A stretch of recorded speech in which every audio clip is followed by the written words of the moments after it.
Alright guys, Dokkan time again, and today we're going to go over the how to build for Intelligence Fat BUU. So, arguably, he could be considered top 3 of TURs in the game now. I would say he's very good. I would say you can throw him onto teams and he's generally fine. I would also, it's probably a little bit far out there. I would also say that you can probably say that this unit is better in some ways than Super Saiyan 3 Goku. And I say that in some ways, mostly because he's an artificial life form, and there's artificial life forms has been a bane of 9th content because of that CaiSamaX stage. His hidden potential is a little funky, I will say, and you'll probably notice that my build suggestions are a little whack. I don't like to build units this way, but it is the best suggestion I can give for Fat BUU. He kind of plays himself. He's pretty much fine. The biggest thing that he lacks in my personal opinion, is damage. Damage-wise, he doesn't do amazingly. As you can see on the hidden potential side, I'm suggesting you just go ahead and put in additional for his 55%. And then, of course, when you have 2 dupes or more, go for additional and then put a little bit more into crit. Now, you're probably wondering, why? Why not dodge? And I'm like, well, because he doesn't need to dodge, and you don't want him to dodge either. And this is something even the truth can admit that you don't want this boy to dodge. You want him to get smacked. You want him to revive. And that's pretty much how that's gonna go.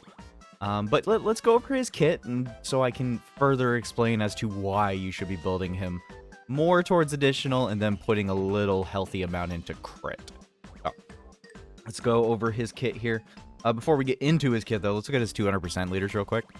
Not a huge amount. Not a huge amount of options, obviously. We've had 200% for quite a while now.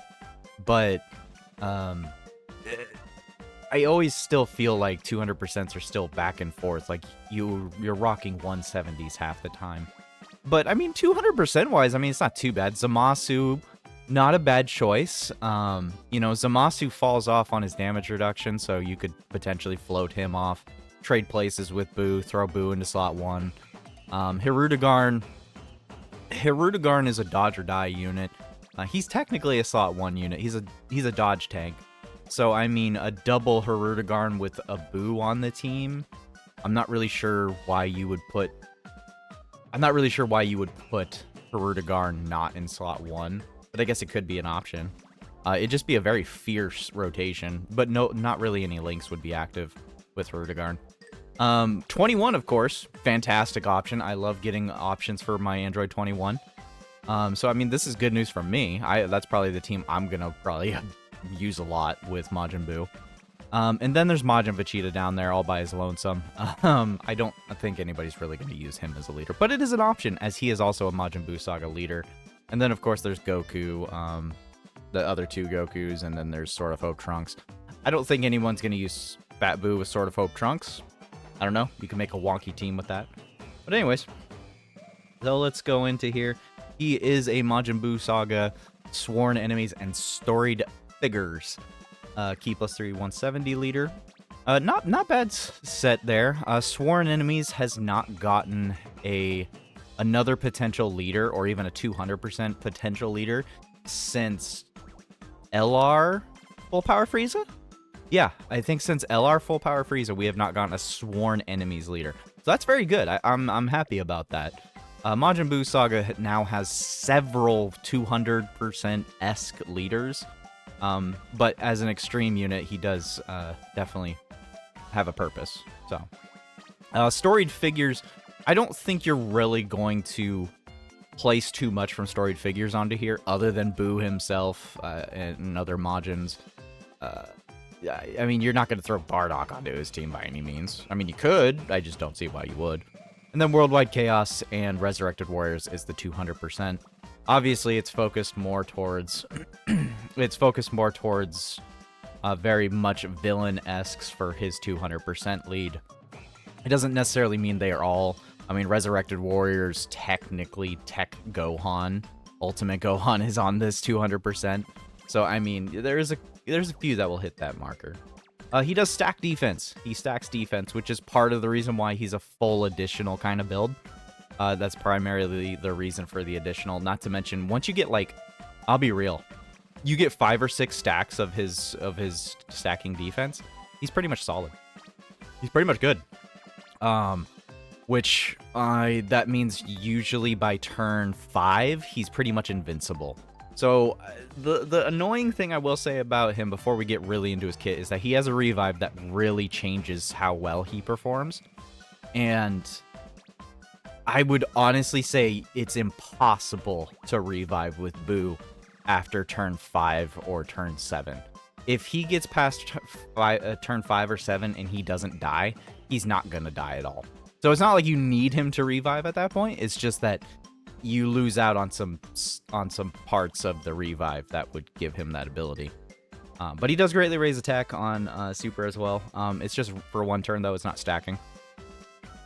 His entrance animation is he'll recover 10% HP at the start of the character's attacking turn, and then an additional 10% for 5 turns when there's another Majin Buu Saga category ally on the character's entry. So basically, for 5 turns, you're healing 20% of your HP. That's a lot, guys. That's a lot of HP. It basically means you're at full health every single time BUU pops up on rotation. So I cannot express just how much he needs to be one-shot in order to be killed.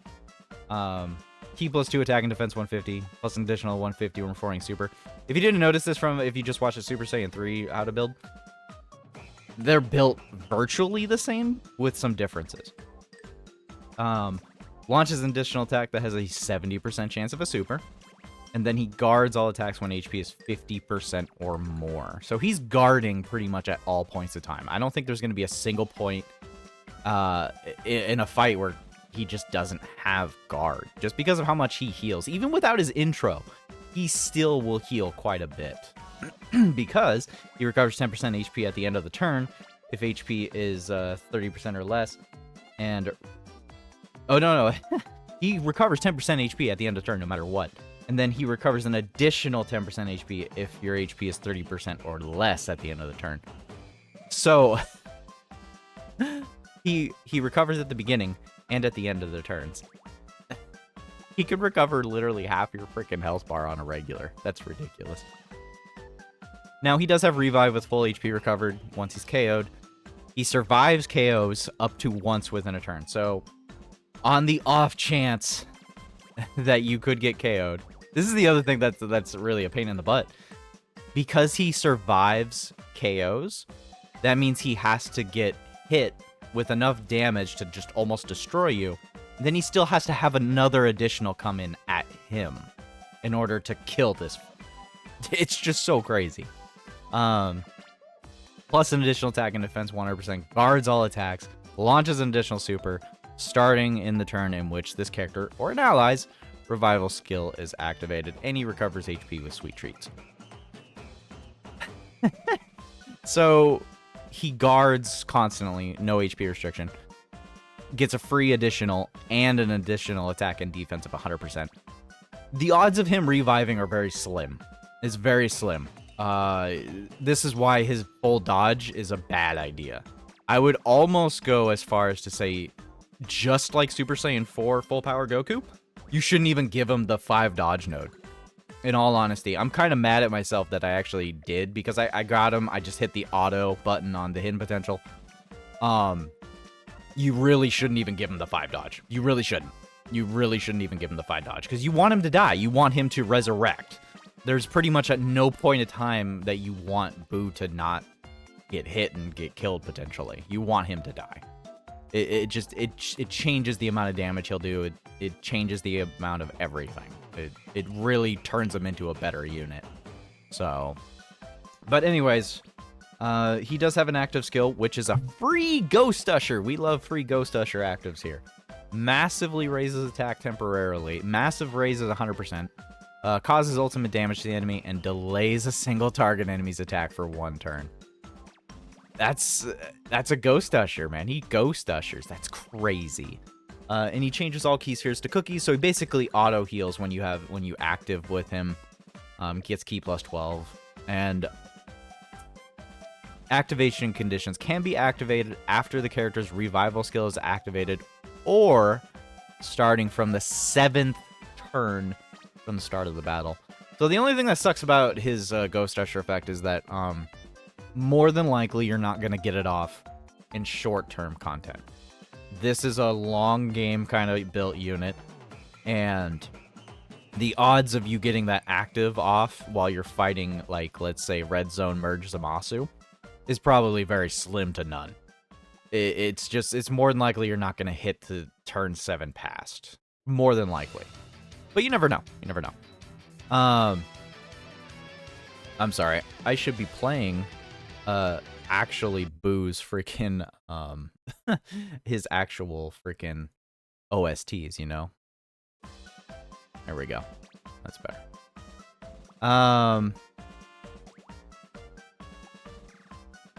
Sorry, let's do his intro. This is his intro playing right now. Pretty wild, huh? He's got a wild intro. But anyways, with that all in mind, he's got your standard Majin Buu links, you know, Revival, Infinite Regeneration, Kamehameha, Innocence, Wall Standing Tall, Infinite Majin, Fierce Battle. Oddly enough, the only thing he's really going to have up is probably Infinite Regeneration. He'll have Wall Standing Tall, probably. If you're, you know, there's, aside from Majin Buu allies, he's not really having any links going off. He's really not. So, that is something to keep in mind. Good thing to note here, this tech, Buu right here, this tech, you know, fat Buu, skinny Buu, whatever you want to call them, is getting an easy A. I don't recall when the easy A is coming in, but this is basically going to guarantee like a very good slot 2 kind of unit. They share all links, so I mean he's gonna be perfect. Now the only issue I have with that is like this unit transforms, so once he transforms, you lose out on like half of those links. As you can see, once he goes into this Buu, you lose out on like 3 of the links, which is unfortunate. But it is what it is. He turns into I'm sure that his EZA will be broken and crazy. But you know, he'll still have a lot of defense links in here, Majin, Infinite Regeneration, and still have some power in there. I'm just trying to figure out like what does he lose? He loses the Innocence, so he loses damage. Obviously loses Kamehameha, and then he loses Revival. Revival, he loses some things right there. That's not too bad. He just loses a little bit of damage, which isn't terrible. You know, that could be worse. Unfortunately, other than that, like, he doesn't have the perfect link partner. If we get a super easy A for this Kid Buu, he'll be a nice addition to the team. But yeah, as far as like link partners with this Buu, he doesn't really have one right now. He's just kind of him. He's just kind of him. He's just kind of good on his own. He doesn't necessarily need the link partners, but if he ever gets a perfect link partner that can go throughout the whole entire fight, then it'll be amazing. But as of right now, his quote-unquote best link partner is unfortunately this tech banner unit of his, which I do not like. I hate this unit. I've already had several practice runs with this unit, and I think he's abysmal. Yes, he does decent damage, I will say. Yeah, he's hitting like 13 mil, which is great. You know, you can double super 13 mils, triple if it's in your hidden potential. But otherwise, I don't like the unit. He survives KOs. He survives 1 KO. Y'all gotta realize this. Like, I'm sorry to say, but just because he survives a KO doesn't mean he survives a second one. So even if you throw full dodge onto him, all it takes is 2 normals. That's all it takes. This guy's got freaking less than 400k defense post super. That's disgusting. He kills the run for you. You know, Buu is the one that needs to get killed, not this guy. So, but anyways, I digress. I'm yammering off about a unit I hate. But yeah, I mean, he's fine without a link partner. He really is. He doesn't need a link partner, but it definitely would help. I will go over here to Rocket Lizard. Oh, I was going to go over to Rocket Lizard here. Where is... Where is it? Here we go. So, Rocket Lizard has some stats for us. You know, attack-wise, he's only got like 6 mil. You know, if you have a 55% of this Fat Boo, 6 mil is nothing, man. That's garbage. 6 mil is nothing. 55%, you're not going to see almost any damage out of Fat Boo. In fact, if you have only a 55% of Fat Boo, I wouldn't even consider him as a damage dealer. You just consider him as a tank.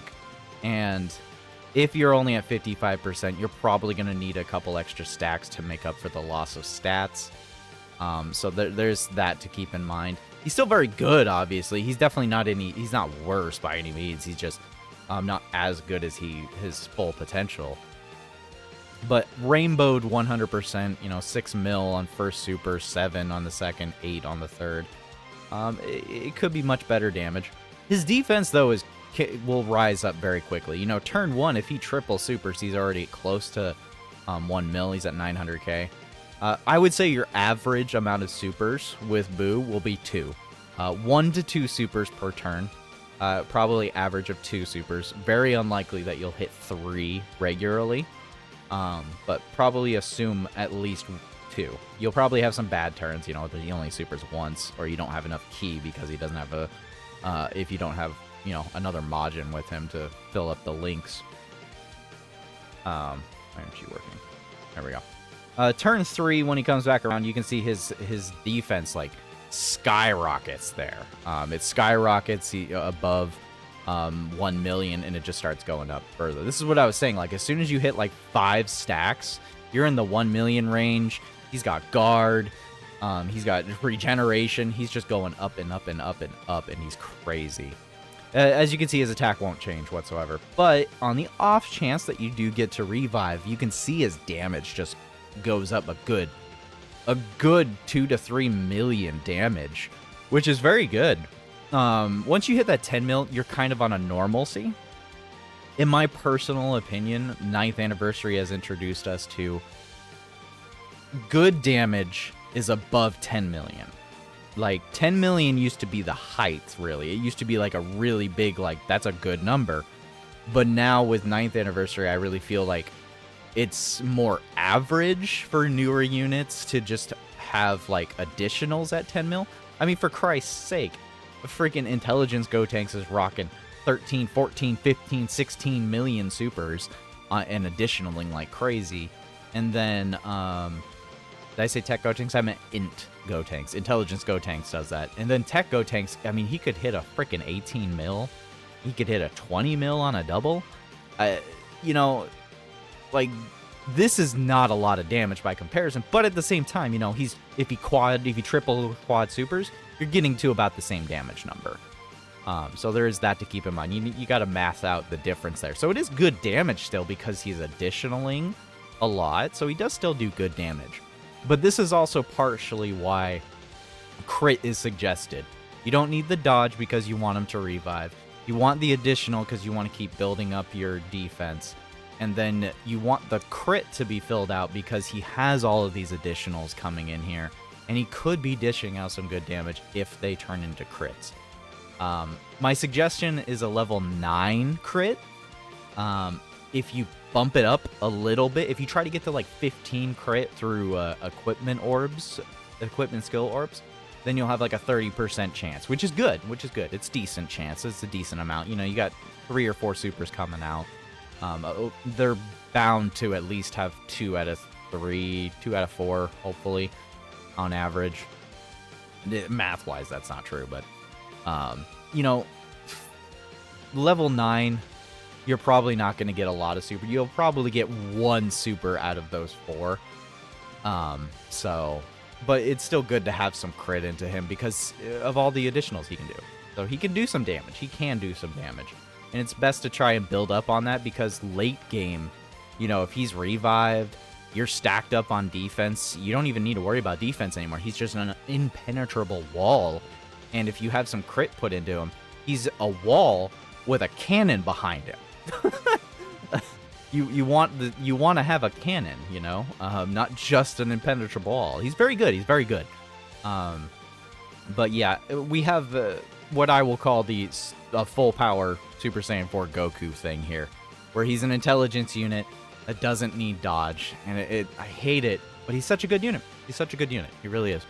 But anyways, guys, I think that's going to be it pretty much for this. It's turned out into a much longer how to build than I'd suggest, but I don't suggest dodge whatsoever. I really don't. I can't. Normally, in 55% units, I would say just build upon what they're already good at. But with BUU, you don't want dodge. You don't want dodge whatsoever. You want additional. You want something else. So, yeah. I think that's going to be it for the video, guys. Thanks for watching. Let me know how you're going to build Fat BUU, and I hope you have a good day and a good night.